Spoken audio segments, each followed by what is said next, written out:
What's up guys? This is my Cannondale Topstone that I purchased pre-COVID, and it's the base model version, and I just wanted to make this video to kind of document how I'm going to start upgrading bits and pieces of this bike to make it into more of a higher end bike, because right now it's a Sora build out, so it's the base model of the Cannondale Topstone.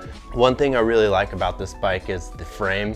It's a really nice aluminum frame. It comes in this kind of military green, and the front fork is carbon, which is pretty sweet for an entry-level bike. You don't see that too much. So the thing I've already upgraded on this bike is the wheels. I wanted to run tubeless on them, so I purchased the Hunt Mason X wheels, and those have been really sweet. I bought the WTB byways to put on the Hunt wheels for my tubeless setup. It's a great rolling wheel for the road, but also not too bad for any sort of gravel roads that I have around here in San Diego. What I'll be swapping out on this bike is the brakes, the crank, the back cassette. We're gonna turn it from a 9-speed to an 11-speed, and then we're gonna change out the derailleur and the shifters up here. So this is the FSA crank that came on the bike. It's an Adventure Tempo, and it's a little 3-piece crank, and it's a little heavy, and I just wanted to upgrade that. I bought a SRAM Force 1 carbon crank that I'm gonna be putting on here. My Crank Brothers. These pedals have been great for me. I like that it's flat on one side, but I have my clips on the other side, so I can use it for around town riding. And I don't always have to wear my clips in there. So this is the Sora derailleur that we'll be replacing. I bought another SRAM Force 1 derailleur 11-speed that I'm going to be putting on there. I'm really excited to get that on the bike. Rear cassette that we're going to be replacing, it's 11 to 34 right now, and we're going to be swapping it over to an 11 by 42 toothed cassette, so it's going to be a pretty wide range cassette.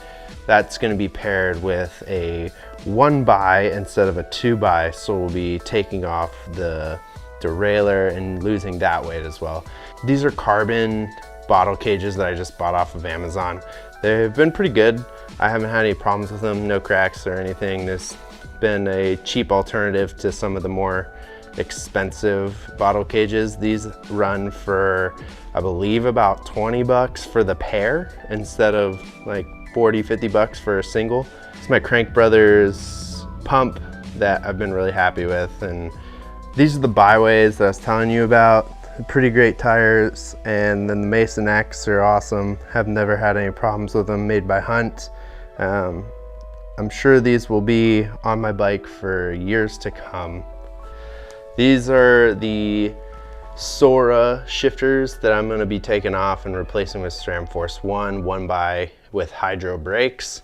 These have been pretty good. I'm impressed with the quality of them and how far Shimano's come with the trickle-down technology into the lower end of items. But look forward to replacing these in a future video, and I'll be documenting that for you guys. These are the TRP brakes that I replaced on here. They've been pretty good. I haven't had any issues with them. I just wanted to get something that was a little lighter and that I could have a little more modulation, and I will probably be selling these on eBay, but I look forward to feeling the difference between these and an actual hydraulic disc brake. That's an overview of what I have on the bike right now, and as parts start coming in, I'm gonna start videoing me replacing them and getting them up to speed and dialing it in. I'm really looking forward to shedding a little weight on this bike as it rides really nice, but obviously I said the crank is pretty dang heavy and would like to get that replaced. I think that's gonna be the biggest weight savings. Keep an eye out for future videos to come, as I will be posting here and there as parts come in, and I can start replacing the parts on the bike and get this thing into a smooth riding machine.